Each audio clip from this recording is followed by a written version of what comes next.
Hey guys, it's your girl, Crystal Nicole. So you guys know that Sean Bell just took the stand, and according to all the reports that are coming out, he seemed to have been a very conflicting witness. However, he really wasn't. Okay, and I'm going to explain why. So let's go over the original police report that was put out with his statement in it, because this is what he told police apparently about 15 to 20 minutes after the shooting occurred. So Sean's statement was that he heard arguing outside of his bedroom. He looked outside and observed a black Escalade. He stated the passenger door was open and observed 4 suspects, 2 females and 2 males. One male was heavy and the second one was thin build. He stated that the rear passenger exited from the vehicle, which was one of the females, and began fighting with the other female in the front seat. At one point, Kelly observed one female crawl out of the black Escalade and onto a driveway. Kelly heard 4 to 5 gunshots. Kelly stated both males were punching closed fists one of the females and dragged her into the vehicle. The vehicle fled southbound on Nichols Canyon Road, briefly stopped at a driveway, and continued southbound towards Hollywood Boulevard. Now, mind you, the investigative detective who was fired also testified to Sean Kelly's accounts back in December 2021, where he was reminded that quite a few officers had been told this story by Kelly that night, and he agreed.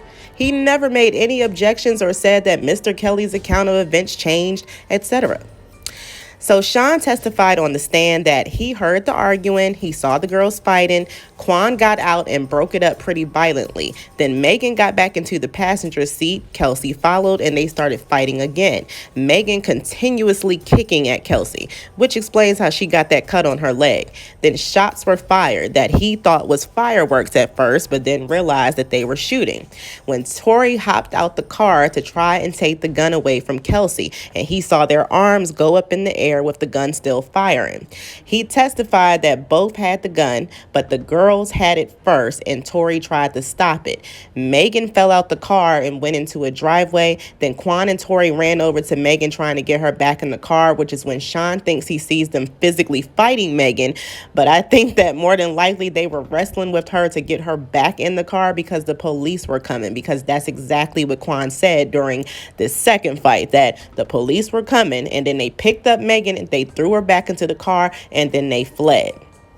So remember, earlier reports stated that shots had been fired into the air and Megan had cut her foot on glass. So nobody knew anybody had been shot. So when the witness says that he saw Tory shooting all over the place up into the air on the 911 call, he's talking about after he tried to grab the gun from Kelsey. The first thing you would do is raise the gun up and away from you, and Kelsey was still pulling the trigger, which explains the pause in shots. Kelsey shot the first 3 times. Tory jumped out the car, grabbed her, pulled the gun up, and then the next 2 shots went off. And Kelly testifies that all of this was happening very fast, so at the time, he was just trying to report what he was seeing. But Kelsey was definitely the one with the gun first. And no, he did not see a gun, okay? So the confliction that they're claiming with the gun, it's not a confliction. He did say he did not see a gun, but he saw a flash with Kelsey, and then he saw Tory's arm go up in the air, and he was firing. And he testified that both did have the gun, but Kelsey definitely had it first and fired it first. And this is what he told everybody that he interviewed with. Nothing changed. He keeps switching between I saw her or him with a gun because that's what they are talking about right now. And he is aware that it is a gun now. So that's why he keeps saying it at times. But he doesn't mean he actually saw the gun. He means he know who fired what, when, and where. That's it. That's all.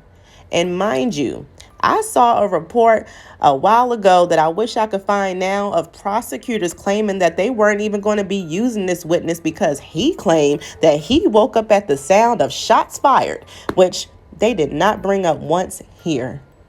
And he was only a witness for the defense, not the prosecution. So he saw what he saw, and that's that. So now we are right back to why did both Kelsey and Megan deny this fight ever happened? And why did police never pursue charges against Kelsey, given that the witness immediately called her out as the shooter? Stay tuned.